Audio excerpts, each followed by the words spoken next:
le stade est enfin prêt, ou presque? Presque, non, et on va dire qu'il est prêt. Inch'Allah, comme vous pouvez le remarquer vous-même de visu, on est en train de donner les dernières touches de finition, on va dire, par rapport aux principaux accès, par rapport à tout ce qu'il y a à faire pour que l'accueil, Inch'Allah, des spectateurs se passe dans de très bonnes conditions. Donc aujourd'hui pour nous c'est vraiment un challenge partagé avec les spectateurs, puisque ce qu'on leur demande aussi c'est de faire preuve de beaucoup de fair play et beaucoup de retenue.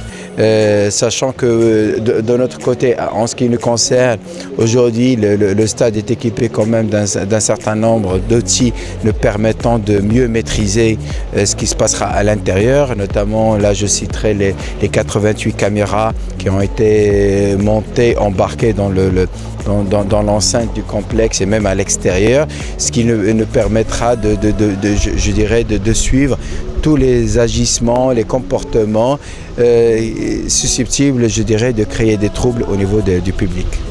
Très bien, on ne va pas parler de ce que vous allez appréhender pour le match de demain, soyons très positifs.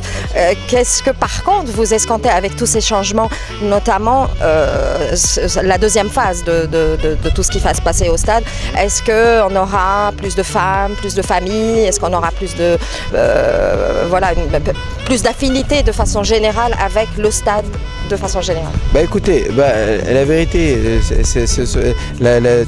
tout le dispositif qui a été mis en place, et notamment en termes de sécurité, c'est justement pour pouvoir offrir à des familles une sortie hebdomadaire, qu'elle soit sportive justement, et l'idée c'est de pouvoir permettre à un père de famille de ramener son enfant en toute sérénité, ou tout simplement sa femme ou sa sœur au stade. Donc aujourd'hui pour nous, justement le dispositif de sécurité dont je parlais, c'était également, même d'un point de vue psychologique, et également sur le fait que aujourd'hui je peux sortir et venir regarder un match de 90 minutes d'une manière sereine, et surtout repartir et rentrer chez moi en toute sain et sauf et en toute sérénité. Alors une dernière petite question, le foot féminin dans le monde explose. Incontestablement. Alors au Maroc, il se passe des choses. Qu'est-ce que vous allez faire pour justement est-ce que dans l'agenda, vous avez des matchs de foot au féminin, officiels ou pas officiels? Écoutez, nous, je précise, nous, notre mission, c'est de mettre à disposition le complexe Mohamed V. Donc, derrière, c'est au club de s'organiser pour, je dirais, avoir des sections féminines. Et ma foi, si jamais il y a un besoin, une expression de besoin de mettre à disposition l'enceinte pour des équipes féminines, on sera ravis, et on sera là également pour pouvoir répondre favorablement à cette demande.